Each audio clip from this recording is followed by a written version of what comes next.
Hello, welcome back to the Red Lantern. I'm Sarah. This is a place where we can take a slow, deep dive into grief and how it is affecting our daily lives. On May 11th, 2025, a year to the day after my husband was killed, I walked by our kitchen table and I could not believe what it looked like. I could not believe the pile of mess that was on top of it. I've never seen it look like this before. For some reason on that day, I was able to see my kitchen table with clear eyes. And I was shocked. Sitting on top of it were heaping piles of projects that were equal parts my past life and glimmers of my future life, my life without Dan. Realizing that we have not eaten at this table for a year just made my heart sink. This table has clocked innumerable hours of meals and parties, birthdays, schoolwork, and puzzles. And now it seemed to be my dumping ground. I think this table has become a metaphor for my life. And when I looked at it, it was just screaming up at me saying, "Your life is out of control." Like so many things that I see in my life now, this table represents how much grief has changed me. It's changed everything in my life. And it's draining me of my energy. For 26 years, I have made a homemade meal for my family when we were at home. For the most part, we ate dinner every night at this table. We hardly ever ate out. Eating at this table became part of my family's rhythm. Everybody pitched in, putting the plates out, the silverware, the napkins, the cups. This was a place where we would sit and gather and catch up on each other's day. We would talk about what our future days were going to look like. It was a time where we would share jokes and laughter. This kitchen table is a very special place for me. This became a time when my family and I and friends were gathered around this table. It became a time where I could be seated around all of the people that I loved. And I could see their faces and really focus in on what they were saying because time slowed down as we were gathering together, as we were breaking bread, as we were laughing and conversating over our meal. Time slowed down. I was not the chauffeur or the teacher or the disciplinarian at this time. We were all on equal footing. My family gave me this gift of sitting with me, enjoying the food that I prepared for them, and connecting with me. For me, my family and this kitchen table are synonymous. I cannot have one without the other. So, to my surprise, when I walked by this table on May 11th, 2025, I was shocked at the mess that I had allowed that just consumed this table. To let you know what it looked like, at the farthest end sat my beautiful daughter's wedding invitations. And right next to that were 3 air conditioning filters. And sitting in the middle were the makings of a small cottage business that I'm trying to build to support my family. And then at the end closest to me were piles and piles of paper and books, letters that I needed to mail, and a knitting project. This was symbolic to me. Seeing my table like this was symbolic to me. My life had become so chaotic. I'm learning quite a bit about grief. And I'm learning that when we go through a heavy loss, the loss of a loved one, we all need to take time to downshift. And I don't like it. I don't know if it's my ego, but I would prefer to be more efficient than I am. Energy is not infinite, especially at my age, and especially when we are living with grief. Grief takes up so much of our mental space. When we are grieving and going through this type of trauma, our brains are cycling all the time, thinking and processing about what happened to our loved one. When I get through this heavy grief, I want to be a healthy person. And so, in order for that to happen, we have to spend months and months thinking about the most horrible thing that we have ever experienced, which is the death of our loved one, the death of the life that they had, and the life that we had with them. When someone close to us dies, our routines that we had with that person are shattered. The plans that we had don't exist anymore, and the future that we thought we had control over is completely destroyed. And even though we are suffering so greatly, we have to keep living in whatever small way we can until we get our bearings again. And coming back from such a tragedy is hard work. I am learning. It's very hard work. I catch myself thinking sometimes, haven't I given up enough? Haven't my children given up enough by losing their dad? Why does the healing have to be as difficult as the loss itself? Why do I find it so difficult to complete things and tasks that were once really easy for me to accomplish? When we are not sleeping well, and when we are not eating well and not exercising, and we are running on fumes all day long, it's going to catch up to us. It's caught up to me. It's a cycle. It's a vicious cycle. Grief is a full-time job, of which we do not get any respite. I still have days where I struggle to get the basics done. And I know this has to do with the grief cycle. I'm just so exhausted. I'm behind all the time. This mountain of tasks just keeps getting bigger and bigger. And I'm too tired to get to it. I'm too tired to get to everything. On the days that I can't get as much done as I would like to, I throw in the towel. I have to realize that I cannot get any more done because my emotional state is really fragile on those days. I have to reframe who I am now. It's a very different person from who I was before Dan died. I know that when the fog lifts from this mountain of life and boulders that we are all trying to move and push around, that we will be able to see things more clearly. We will be able to see the growth that we've had. We will be able to see that we have gotten stronger. In a lot of ways, we have to learn how to walk and stand all over again. Perspective through grief is skewed. And personally, I have no perspective of what I am accomplishing these days. And I'm painfully aware of all of the things that I am not getting to, all of the tasks that I'm not getting done. Dust has settled here.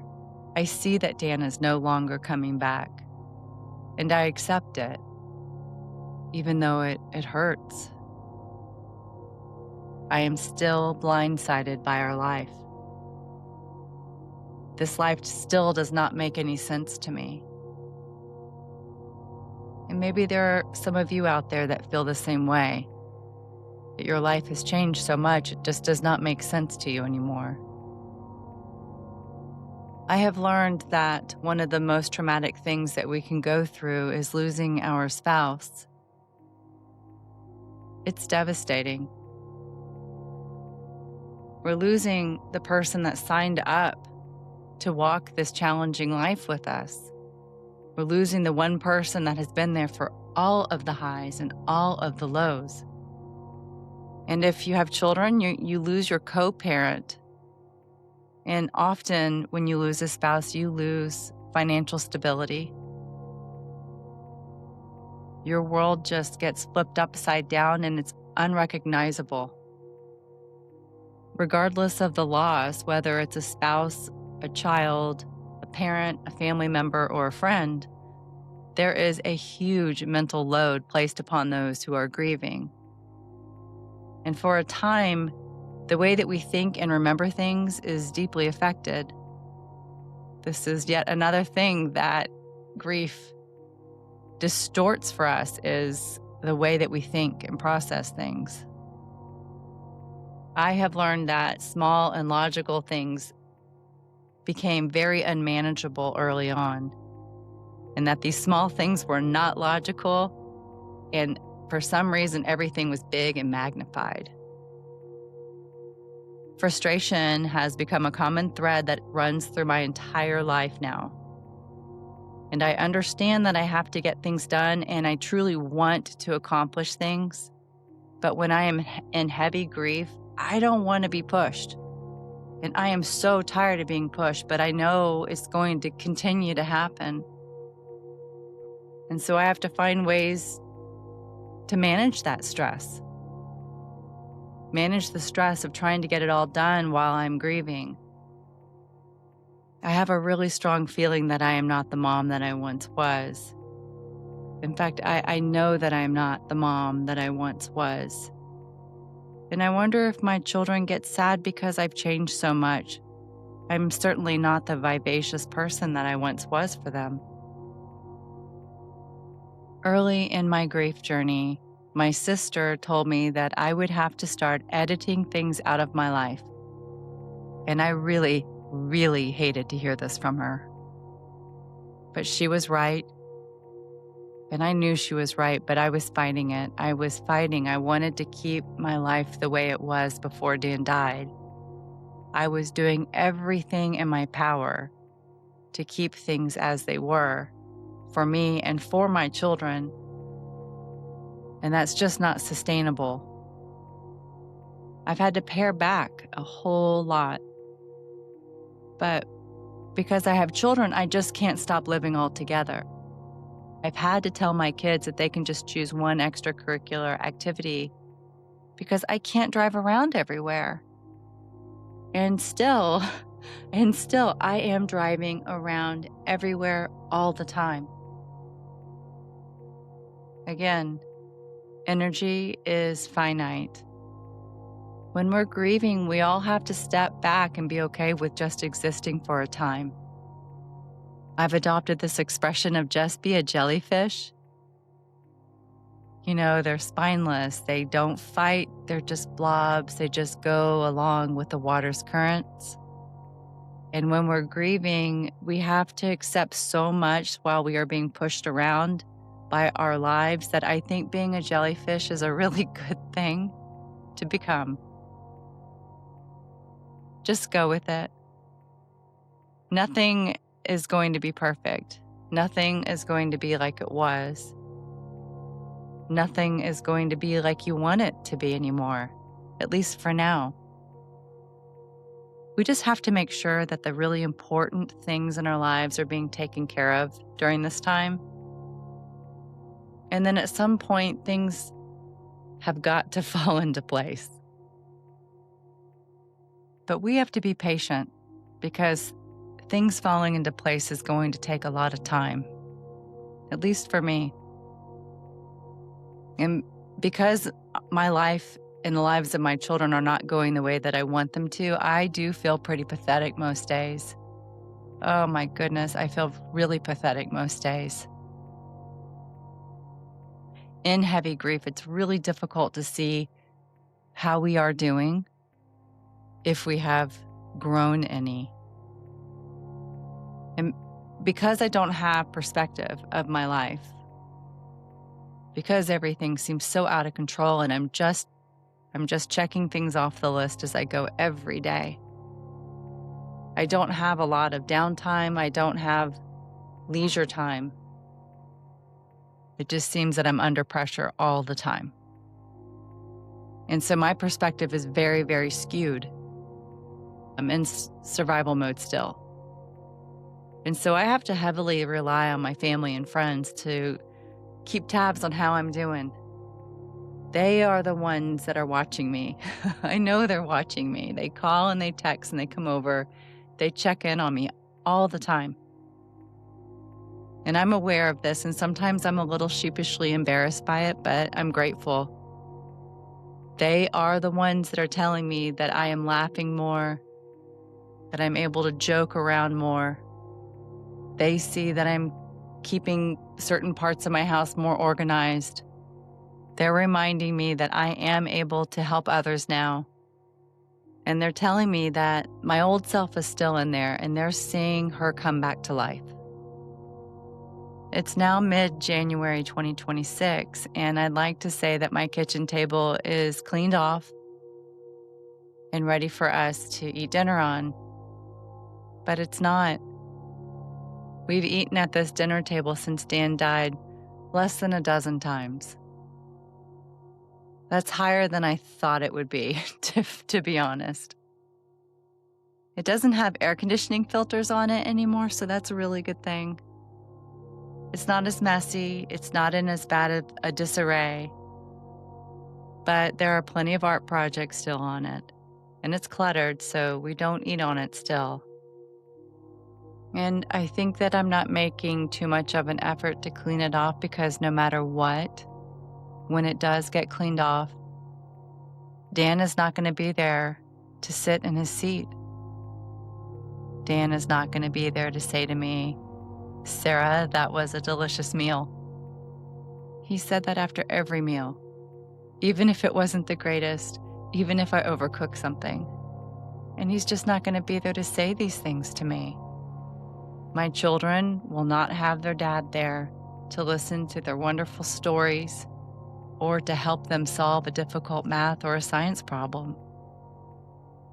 I cannot make my family whole again. It's just not humanly possible. I want to sit at this table again with my family and friends. I would like to sit here and enjoy a meal without having to pull all of the mess off and try to find another room to put it all in. I want to go back to my old organized ways. But right now I'm thinking, I don't want to continue to push myself to clean off this table because I'm just not ready for it. I'm not ready for that phase of my life. And I know that that sounds silly, but it's my grief. Dan is not going to be at that table, and that makes me so sad. That being said, grief does not mean that we get a pass forever and get to sit around watching our lives pass us by. We have to continue to love others and to create things and to achieve things.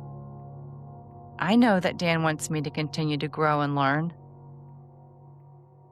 Again, this kitchen table is a metaphor for my life. It may not be your kitchen table. It could be any multitude of areas in your house that represent the loss. You may still be in the early stages of grief, and that is so hard. I remember thinking, I am going to feel like this forever. And I would cry so deeply for Dan that I could not breathe. My arms and my hands would just go limp. When I would talk to my sweet therapist about this, she told me that there is going to be a time when I will be able to pull myself up out of this nosedive quicker. And when she was telling me this, I did not know what she meant because I couldn't imagine any other possibility. But I have learned that over time she was right. After 20 months of living without Dan, I see that I still cry for him daily, but I don't go as deeply as I did into my grief. And that's a really good thing. Just remember that the heavy sadness of your grief is going to pass, but it's just going to take a lot of time. Your grief will not always be as deep. I know it seems unimaginable, but it's true. And when that does happen, when your grief is not as heavy as it once was, just know that that does not mean that you love that person any less. I still love Dan. I am still so in love with Dan, and that love is never going to go away. What I believe is happening to us as we keep walking with this grief is that we are learning to build our lives around the loss. As we keep chipping away at our life's demands, we are learning new routines without that person in our lives. And as we do this, we will find ourselves getting stronger and that our days will become more manageable over time.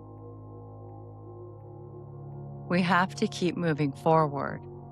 It's very challenging. It's gut-wrenching. But we have to create new routines and new memories without that person in our lives. You are always going to remember that person is not there. I am always going to know that Dan is not coming back. But our grief will get easier, even if you think it's impossible, and even if you don't want it to. I would not have believed that early on. But I can see that I'm still standing on my own 2 feet. I still have my house. My kids are doing well. But even though I am still standing, and I see that I am surviving, I know that I will never be the same person I was before Dan was killed. And you may never be the same person you were before your loved one died. We will become a new person through this. We will discover that there are still things that we want out of life, even though, again, that seems out of the realm of possibility, because we have to keep going. But you can do this, and I can do this. It happens experience by experience, moment by moment. We will get stronger bit by bit. Take a look at your life and see if you can pinpoint any areas that you would like to make some improvement upon. Just begin to notice the areas of your life that you have been okay watching slowly slide away. What things that used to be important to you are seemingly not important anymore? And should you even care about these things? Many things in your life have changed since you've lost this loved one. But I can tell you that the things that used to be important to you, they should still be important to you now. Don't let too much of yourself slip away. I am going to challenge myself to keep this kitchen table cleaned off so that we can sit and have a dinner there. And I know this is not going to happen overnight, but it's important to me and it's a goal that I'm setting for myself. And so I'm going to give you a challenge. I want you to set a goal for yourself, big or small. It doesn't matter.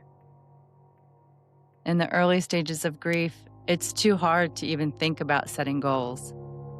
As we walk through this grief, we owe it to ourselves to take care of ourselves. And so there are areas that we can improve upon, even if it's taking more showers or brushing your teeth, taking the dog on a walk, returning all those phone calls and emails, or cleaning off your kitchen table. Whatever it is, set pen to paper and commit it to yourself. I know you can do this. So, until we meet again, keep living until you feel alive. If you would like to share part of your grief journey, please email me at theredlanternpodcast@gmail.com. And if you would like to leave a voice memo about your loved one, how much you miss them, something you want to tell them, or if there's a sweet memory that you have, please call 682-231-1984 and leave a message. I would like to play one or two of these messages at the end of each episode.